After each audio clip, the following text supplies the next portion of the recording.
Welcome to Lynched. Tonight my guest is Christchurch Mayor Leanne Dalzell and the show starts right now.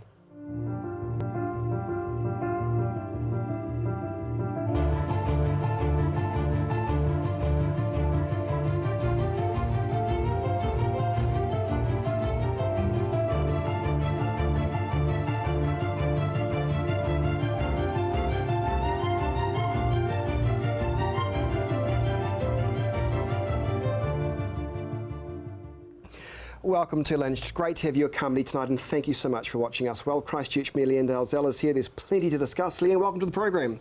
Thanks for having me. Good to see you. I noticed the press has been kind to you. What have you done right? They've got a nice photo of you from your campaign photo. Very nice.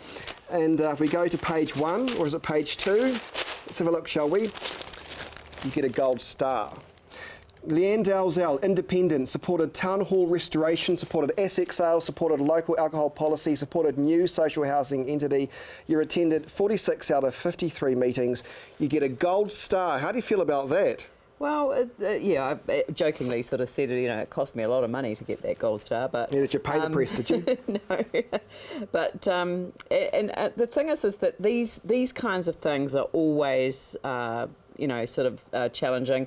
I've seen them done in the past where they've rated councillors from, 1 to 10, and I actually think that that's worse. I mean, what this has done is it's kind of indicated the areas that the press think are individual strengths, so they've set a gold star for myself and Vicky and Raf, and then silver stars for Phil, Yanni, Glenn, Andrew, Ali and then Ali, Jamie and Tim, bronze stars, but then they've left the rest unrated, and in a way it's better that they do that and indicate what they think should improve, and there's another 12 months of council to go, and I think that people are going to read that, they're going to think, well, I kind of agree with it, or I don't, and it doesn't really matter. It's an assessment. So if the ones who don't get a star, what does that mean? Well, it just means that they've got... devastating, isn't it? Yeah, it depends on what you think is the purpose of this. I think the purpose of it is simply to highlight, sort of someone from the press has obviously, been observing meetings. I mean, attendances at meetings. That's different from contributions at meetings. Yeah, of course. So just attending a meeting isn't a measure of anything other than the fact that you attend meetings. It's your contribution at meetings that actually, can be incredibly, powerful contribution to a debate, even though you might not have attended a meeting for the previous 2 weeks. Exactly. So whether you're there or not, it was hardly... the thing is that it is what it is, and I think that a lot of people are going to take it on board and sort of, they're going to agree with it or disagree with it. And at the end of the day, it doesn't really matter. What really matters is how we are considered to be approachable by ordinary people who just, come up to them. And I have this happen all the time. People come up to me, they give me feedback on performance, and it's just one element. It's just one element of feedback on performance. They did actually say in the press she is prone to taking criticism too personally, but generally My she has. husband would agree. But generally she has performed well. I mean, taking criticism personally. I mean, I'm the same really. We work in a business where you put yourself out there, you're going to be cut down, aren't you? Well, it depends, you see. I mean, there is criticism and criticism. So when it's somebody whose opinion that I value and they are offering constructive criticism, then I've got no problem with that. In fact, I welcome it. I can't stand people who don't tell you what they think because they think you won't want to hear it. So I'd much rather get really... even honest feedback. I get constructive criticism. That's what I call it. And that's what I like about Talkback too. People actually bother to actually call me up and say if I get out of line, they'll tell you. The same with you. You probably appreciate those who put their face to the comments or tell you if you think something else could be done. Face to the comments is my key. So I do not read the stuff comments. I don't read them. No, I gave up on those as well. And the reason that I don't read them is that they're not real people. A large number of them are actually, 5 or 6 individuals who basically haven't got a personality of their own, so they go and create several. And some of them even argue with themselves, their different personalities that they've created. So I'm not interested in that kind of commentary. And it's also not courageous. If you've got a view, then you should stand, or you should raise these issues. We hold public sessions at all of our council meetings now. You know, I just think that if people have got something to say constructively, then come along and say it and make a difference to how the council operates. I agree. In fact, I almost think it's a form of Fairfax encouraging bullying, the way that those allows those comments. They would never publish the letters as letters to the editor. So you have quite a strict approach that's taken with letters to the editor. You can't have a letter to the editor published in the press without somebody seeking to establish that it is really you that's writing the letter. I don't know what's different, but anyway, I think it's a form of bullying personally. I personally think that it can be bullying, and the same with some of the comments on Facebook. I've got 2 pages. People can say what they like on my mural page, except for abusive and you know, sort of intolerant behaviour towards others. But on my personal page, I don't have to put up with that. No. You know, and I've actually said to people, you know, I'll make it completely private. And when I was going to do that, you know, just for friends, close friends and family, people went nuts and said, no, we like to look at your photos and we like to keep in touch. And, you know, so I haven't made it utterly private, but I good for you. I don't Sometimes just have it open. Well, sometimes you've got to set boundaries. I've got 2 parts of my life. You know, I'm not the mayor 24/7, although it feels like it sometimes. I bet. But I do have a life as a member of a wonderful family. I've got extended family through my husband. I've got lots of very close personal friends, some of whom have got absolutely no interest in politics whatsoever. And I want to keep those friends. I don't want to lose them at all. Tell you what I found out the other day, Leanne Dalzell, is you can actually set your settings on Facebook. So if people write comments with swear words, Facebook automatically hides those comments. So then your tone of your Facebook page is not lowered by the trash that write just comments that are with the F word and C word. I won't accept that language on my page. No. Lots to discuss. I'm glad we covered that off because I think it's actually quite important. Red zone areas of Christchurch. Now, with this transitional plan, which we'll talk about later, but I want to get a sense of where you're at with the red zone area being a former east. Well, you're still on the east yourself, but there are some absolutely brilliant ideas coming out now from very creative people, and I've got to say they could be all realistic. Trouble is, I don't know if it's a trouble or not. The government owns that red zone area. Have you got any personal thoughts on what you would like to see happen to the area? I often think of it as Christchurch's biggest playground. Yeah, no, and it is an enormous asset, and we need to think of it as an asset.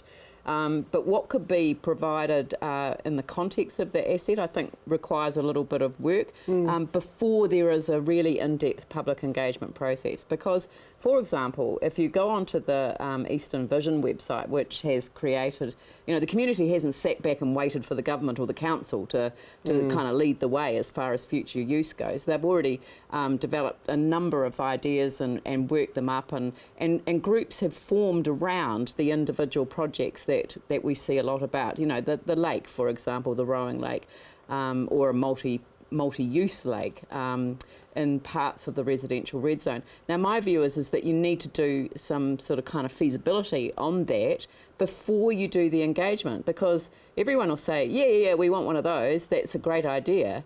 And then you go, well, actually, no, you can't have it because, one, there's no mechanism for funding it, or worse, it would damage the ecology of the river, and so, so you need to know that stuff before you go out for a community engagement. But I think the Crown's very willing to engage, and I think the Victoria Square, sort of position that they took originally, no community engagement, to suddenly community engagement actually made a big difference to the quality of the decision making. That felt like the first time that Sarah had listened to the public. Yeah, but it's good. I mean, it's an extremely positive process, and but we've already had the commitment from the Prime Minister that the residential red zone future use will not be determined before there is a proper engagement with the community. Well, that's a good thing. Sort of come on the program, more city councillors, do we need them? Is it better to have more city councillors or greater representation on the east? That's next.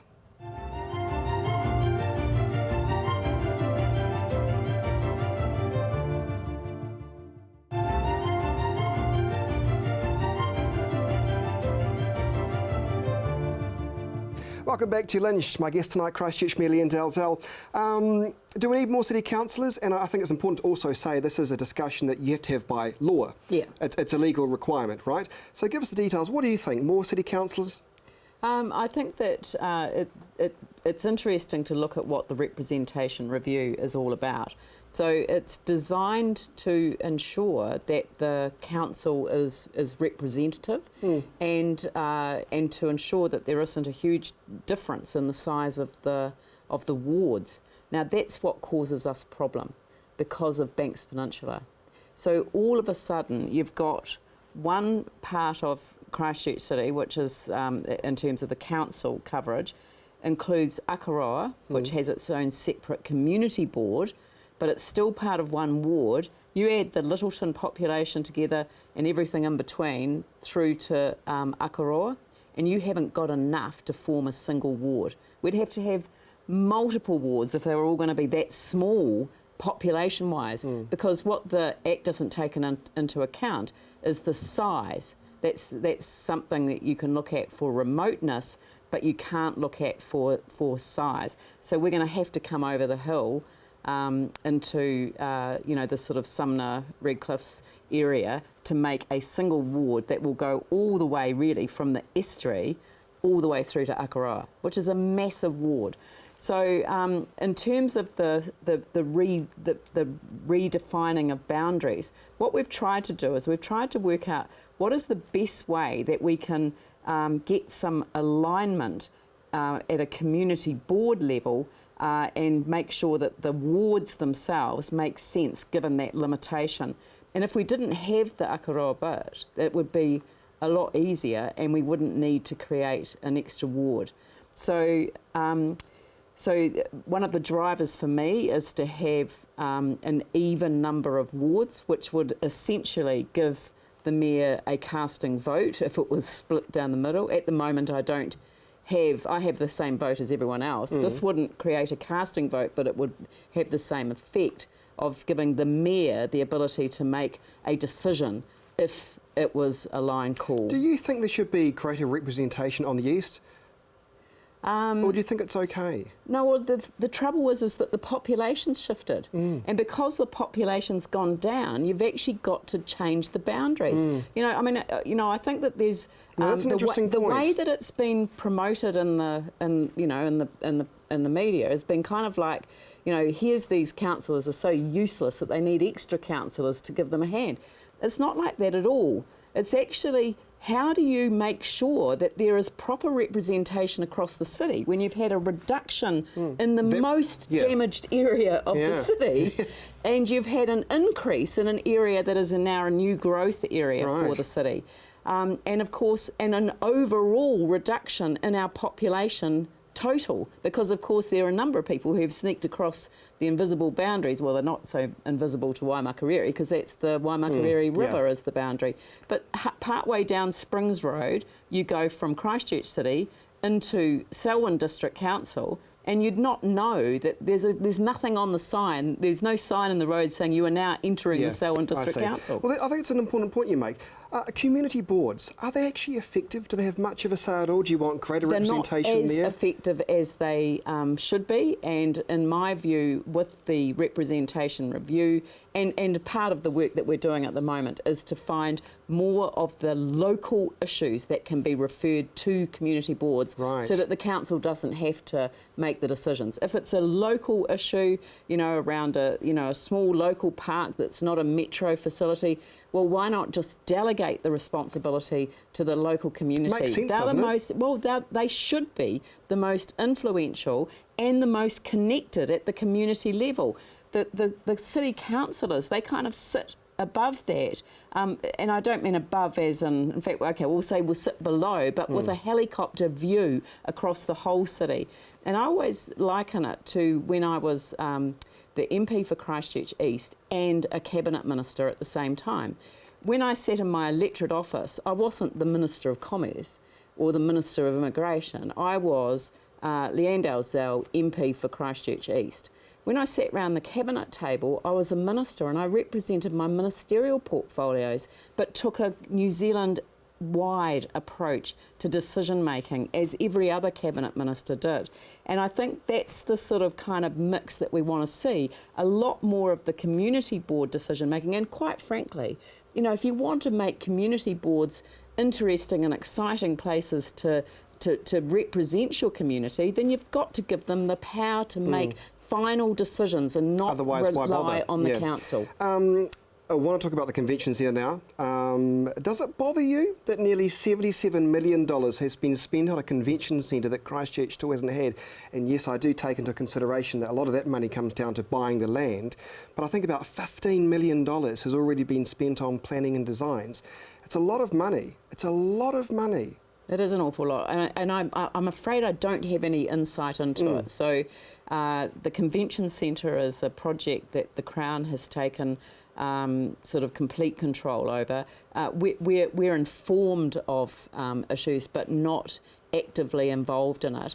And I think that this is potentially where the transition debate could be quite helpful in terms of bringing the council and the Crown closer together in terms of jointly working on a number of these issues. Because the Crown might be putting a lot of money into the convention centre, but the city has an absolute interest in the convention centre. And making sure it works well. But also what is activated around it. Because, I mean, the last thing that you want to do with that exquisite site, I mean, it would have to be the prime piece of real estate in Christchurch City itself.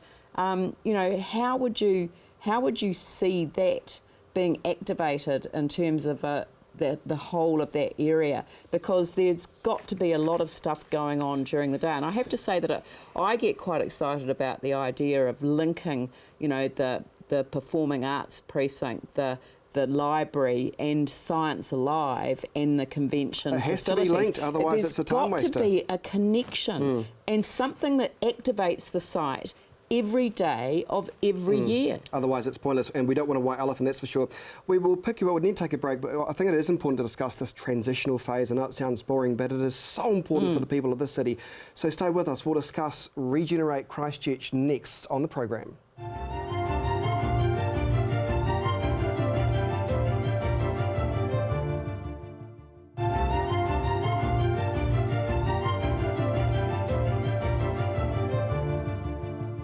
Leanne Dalzell is my guest. Leanne, let's talk about this transitional phase. Let's talk about this transitional period, the consultation, overwhelming response have had their say, which is a good thing.